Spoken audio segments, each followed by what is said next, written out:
এখন 240 পৃষ্ঠার নিজে করি 21.1-এর সমাধানগুলো আলোচনা করছি। 1 নম্বর প্রশ্নটিতে বলেছে, আমার বসার ঘরের মেঝের মাপ নিলাম, দেখছি বসার ঘরের আয়তক্ষেত্রাকার মেঝের দৈর্ঘ্য 8 মিটার ও প্রস্থ 5 মিটার। বসার ঘরের মেঝের দৈর্ঘ্য ও প্রস্থের অনুপাত কত তা হিসাব করি ও লিখি। এই অনুপাত লঘু অনুপাত না গুরু অনুপাত লিখি।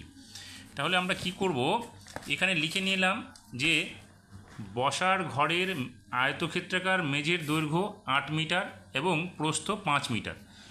সুতরাং বসার ঘরের মেঝের দৈর্ঘ্য ও প্রস্থের অনুপাত কী হবে, দৈর্ঘ্যর পরিমাপটা এবং প্রস্থের পরিমাপটা আমরা এখানে লিখব। তাহলে কী হবে, 8:5। এবার এটাকে তো আর ছোটো করা যাবে না। এখানে দেখো পূর্বপদটা আমাদের বড় এবং উত্তরপদটা ছোট, তার মানে এটা কী ধরনের অনুপাত হলো আমাদের, এটা হয়ে গেল আমাদের গুরু অনুপাত। কারণ যেহেতু পূর্বপদ বড় এবং উত্তরপদ ছোট, সেটাকে আমরা কি বলি, গুরু অনুপাত। তাহলে আমরা লিখব সুতরাং এই অনুপাতটি গুরু অনুপাত। এবার 2 নম্বর প্রশ্নটাতে বলেছে, সবিতা অনেকগুলি জবা ফুলের মালা ও অনেকগুলি গাঁদা ফুলের মালা তৈরি করলো। যদি সে 12টি জবা ফুলের মালা ও 15টি গাঁদা ফুলের মালা তৈরি করে থাকে, তবে জবা ফুলের মালা ও গাঁদা ফুলের মালার সংখ্যা অনুপাত কত লিখি। এই অনুপাত লঘু অনুপাত না গুরু অনুপাত লিখি। তাহলে সবিতা জবা ফুলের মালা তৈরি করেছে 12টি এবং গাঁদা ফুলের মালা তৈরি করেছে 15টি। সুতরাং জবা ও গাঁদা ফুলের মালার সংখ্যার অনুপাত কী হবে, জবা ফুলের সংখ্যাটা এবং গাঁদা ফুলের সংখ্যাটা আমরা অনুপাত আকারে লিখব। তাহলে 12:15। এইবার এটাকে আমরা ছোট করতে পারি। দেখো উভয় পদকে যদি আমরা 3 দিয়ে ভাগ করি, তাহলে এখানে কী হবে, 3×4=12 আর এখানে হবে 3×5=15। এখন এই অনুপাতটার ক্ষেত্রে দেখো পূর্বপদটা ছোট, উত্তরপদটা বড়। যদি পূর্বপদ ছোট এবং উত্তরপদ বড় হয়, তাহলে সেক্ষেত্রে কী হয়, এটা লঘু অনুপাত। তাহলে এখানে আমরা লিখব সুতরাং অনুপাতটি হচ্ছে লঘু অনুপাত। এবার 3 নম্বর যে প্রশ্নটা রয়েছে, সেখানে বলেছে আমার ও সুতপার বয়সের অনুপাত 5:6। আমার বয়স 10 বছর হলে সুতপার বয়স কত হিসাব করি। তাহলে এখানে কী লিখলাম আমরা, আমার ও সুতপার বয়সের অনুপাত 5:6। আমার বয়স কত, 10 বছর। তাহলে এখান থেকে আমরা কি করব, সুতপার বয়সটা বের করব। তাহলে এখানে আমরা লিখতে পারি এটাকে এইভাবে যে আমার বয়স বাই সুতপার বয়স। সুতপার বয়স সমান জন্য কী হবে, 5/6। তাহলে এখানে আমরা লিখব 5/6।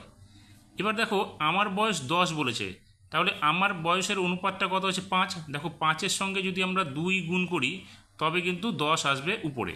তাহলে এখানে 6-এর সঙ্গেও কিন্তু আমাদের 2 তাহলে গুণ করতে হবে, অর্থাৎ 6×2 = 12।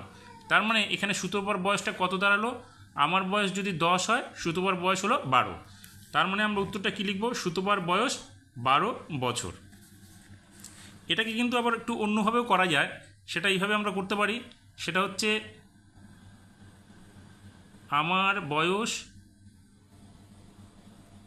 ইস্টু সুতপার বয়স।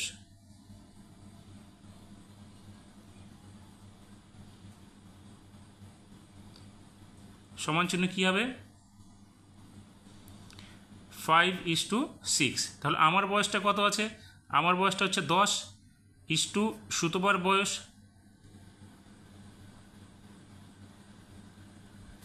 সমান চিহ্ন 5:6।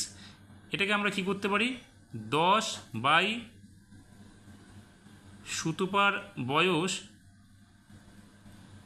সমান চিহ্ন আমরা লিখতে পারি 5/6। সেখানে কি হয়ে যাবে, সুতপার বয়স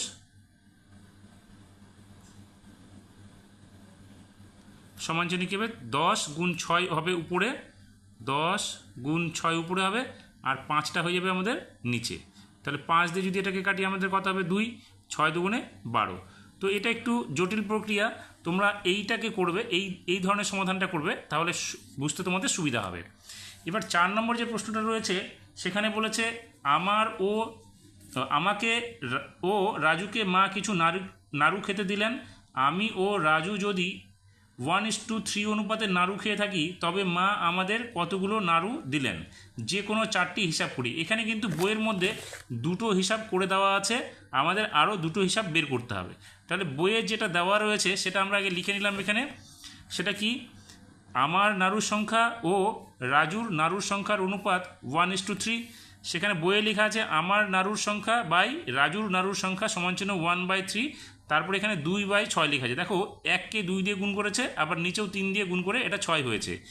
তো এখানে বইয়ে দেওয়া আছে দেখবে 1 + 3 অর্থাৎ 4টি নাড়ু মা দিতে পারেন, অথবা 2 + 6 তাহলে হবে 8, তার মানে 8টি নাড়ু দিতে পারেন। এবার আমাদের আরও দুটো সংখ্যা বের করতে হবে।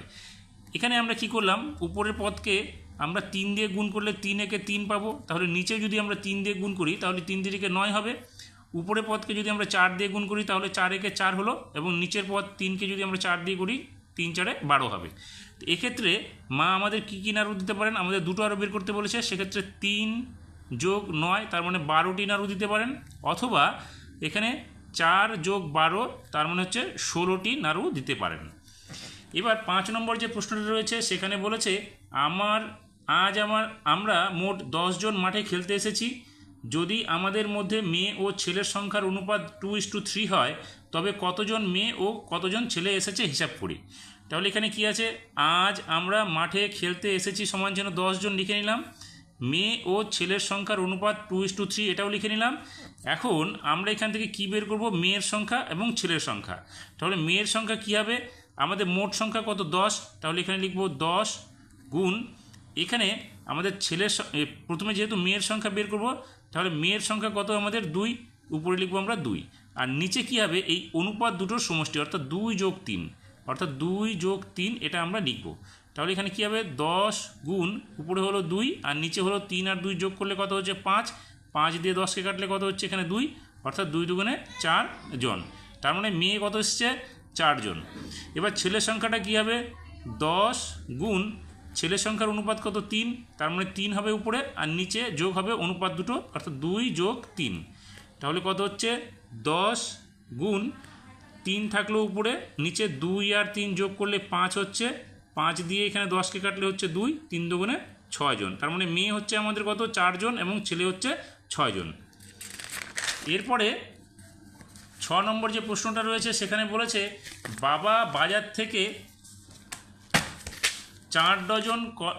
4 জোড়া কলা কিনে এনেছে। যদি ভাই ও বোন সব কলা 1:3 অনুপাতে খেয়ে ফেলে, তবে ভাই ও বোন প্রত্যেকে কতগুলো কলা খেয়েছে হিসাব করি। তাহলে এখানে কি লিখলাম, বাবা বাজার থেকে কলা কিনে এনেছেন সমান চিহ্ন 4 জোড়া। 4 জোড়া মানে কি, এক জোড়াতে দুটো থাকে, তার মানে 4 গুণ 2টি। তাহলে এখানে কত হবে 4 দুগুণে 8টি। এবার কি বলেছে, ভাই ও বোন কলা খেয়েছে সমান চিহ্ন 1:3 অনুপাতে। তাহলে ভাই কলা খেয়েছে কতগুলো, আমাদের 8 গুণ ভাইয়ের অনুপাত হচ্ছে কত 1, তাহলে আমরা লিখবো উপরে 1 আর নিচে লিখবো 1 + 3 অর্থাৎ অনুপাত দুটোর সমষ্টি। তাহলে এখানে কত হলো 8 গুণ উপরে 1 নিচে 3 আর 1 4 হলো, 4 দিয়ে 8কে কাটলে এখানে 2, 2 একে 2টি, তার মানে ভাই 2টি কলা খেয়েছে। বোন কলা খেয়েছে কত 8 গুণ বোনের অনুপাত কত সংখ্যাটা কত 3, তাহলে উপরে হবে 3 নিচে 1 + 3, 1 + 3 কোনটা এই অনুপাত দুটোর সমষ্টি। তাহলে এখানে কি হলো 8 গুণ নিচে উপরে হচ্ছে 3 এবং নিচে হচ্ছে 3 আর 1 যোগ করলে 4, 4 দিয়ে এখানে 8কে ভাগ করে এখানে হবে 2, তাহলে 3 দুগুণে 6টি। তাহলে আমরা কি পেলাম, ভাই খেয়েছে হচ্ছে 2টি কলা এবং বোন খেয়েছে হচ্ছে 6টি কলা।